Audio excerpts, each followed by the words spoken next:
Ladies and gentlemen, it has just been brought to my notice that a statement was issued this afternoon by the office of the Leader of the Opposition, that is to say Mr. Joe Harmon of the APNU-AFC, in relation to today's parliamentary proceedings, and in particular in relation to the supplementary appropriations that are being sought by way of financial papers numbers 1 and 2 of 2021. Viewers might be aware that these financial papers seek additional parliamentary approval for additional financing of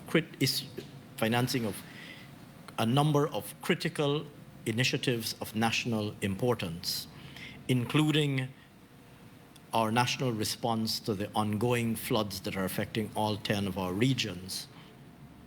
Before I come back to the substance of the matter, that is to say the contents of these two financial papers and the supplementary appropriation bill associated with those papers, let me say very clearly that this statement is yet another demonstration of the growing desperation of the APNU-AFC party, reflecting their complete and total loss of credibility with the people of Guyana, and is yet another demonstration of the lengths to which they would go to frustrate and or obstruct positive developments in Guyana and developmental initiatives. Permit me to put in context this statement. The statement comes just a few days after last Thursday's sitting, at which Mr. David Patterson moved a motion whose objective was to halt the current developmental initiatives as they relate to Guyana's shore-based capabilities. Viewers would recall that that motion endeavored, or through that motion, Mr. Patterson endeavored for all shore-based developments to be put on hold, for a multi-agency task force to be constituted to study this matter, for a land policy to be developed before any further such developments could be implemented. And I made the point last week that these proposals as contained in the APNU-AFC motion do not reflect anything that they had ever promised in their manifesto. So nowhere in their manifesto, either for 2015 or 2020, did they promise or even mention the term land use policy. At no time during their 5 years in government did they make any effort to introduce a land use policy. But suddenly now, when they see the rapid developments that are unfolding and the pace at which large private investors are investing and expanding in Guyana since the restoration of democracy on the 2nd of August 2020, suddenly now they have an interest in a land use policy which they have never previously promised and which they've never previously made an attempt to put in place. And I made the point on that occasion last Thursday that their sudden interest in this subject is informed by one main objective. That is to say, to frustrate, slow, and ultimately stop development in Guyana. This is not new. This has been a strategy that we've seen the APNU-AFC use for many, many years, including their pre-2015 years in opposition, when, it would be recalled, they deliberately intervened to derail the Amaila Falls hydropower project, which was a project being implemented with major credible international investors, and which is a project that would have been completed by now if it had been allowed to advance. And today, all Guyanese people would have been, every single Guyanese citizen would have been reaping the benefits of the Amaila Falls project had it been allowed to proceed. And so last Thursday's motion was yet another example in this regard. Fast forward, of course, to today, and what we witness in the statement that has been issued is yet another example of the APNU's lack of concern for the people of Guyana, their lack of concern for anything that is positive or developmental in orientation, and their clear intention to be obstructive and negative in any matter related to national interest. Consider, for example, the fact that these financial papers address critical issues of national importance.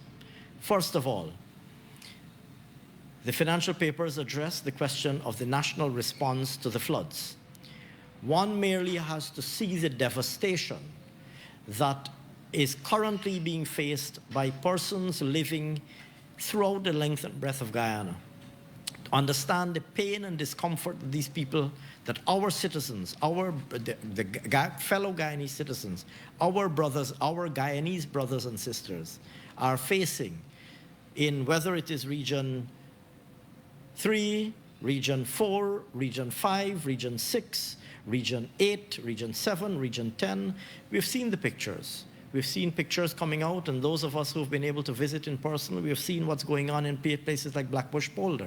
We have seen what's going on in places like Pokwani.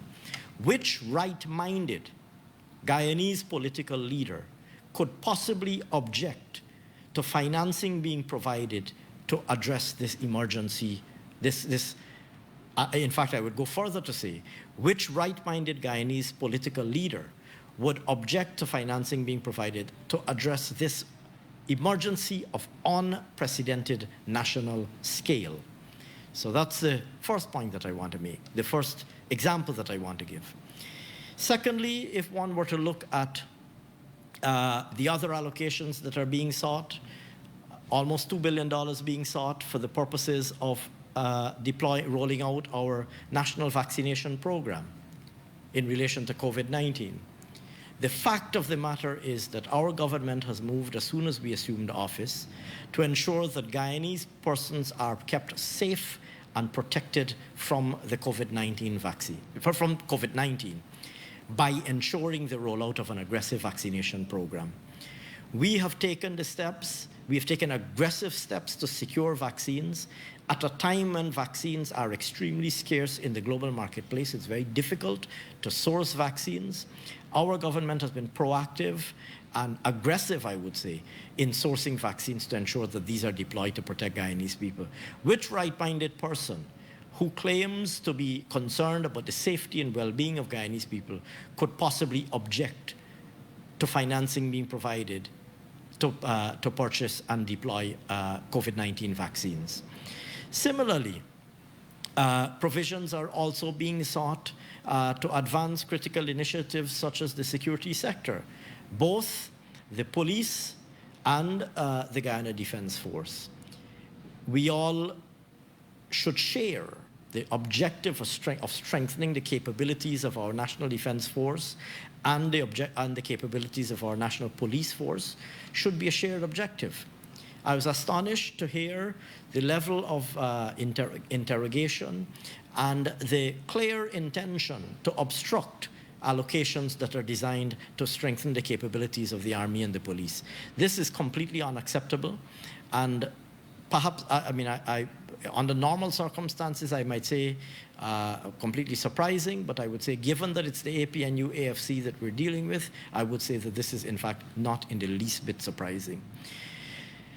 Thirdly, the supplementary financial papers seek additional appropriations to accelerate things like our critical national housing drive, our national infrastructure drive, our provision of potable water. So the financial papers include an additional $2 billion to accelerate our national roads program. It includes $2.8 billion to advance the development of the new housing schemes, the new housing areas that are being developed. It includes about $800 or $900 million to accelerate our water, urban, coastal, and rural water programs. Who could possibly disagree with an accelerated agenda to improve our country's infrastructure, considering that the implementation of these initiatives, the roads, the housing programs, the water program, not only do they put in place critical infrastructure, but they also, in the short term, create literally hundreds, if not thousands of jobs. Every additional road that is built creates jobs. Every additional housing area that is developed creates additional jobs. Every house lot that becomes available and house that is then constructed on that house lot literally creates a number of jobs for Guyanese people. And so the attempt to slow, frustrate, and obstruct these financial papers is really just another example of the APNU AFC's anti-development stance, their obstructivist stance, and a stance that displays their lack of concern for the Guyanese people. What I would say is that thankfully we live in an era where our parliamentary proceedings are aired for all to see. The people of Guyana are observing these proceedings themselves. They can see the absurdity of the questions that are being asked. We welcome questioning because we are a government who feels strongly about transparency and accountability and openness in government. But the obstructivist behavior of the APNU AFC is on display for all to see throughout the length and breadth of our country.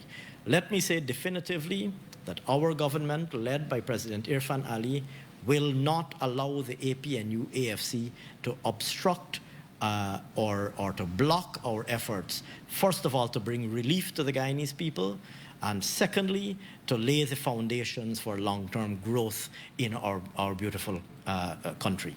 So thank you very much. I'd be happy to come back later this evening or on another occasion to elaborate further on this very critical issue. Thank you very much, ladies and gentlemen.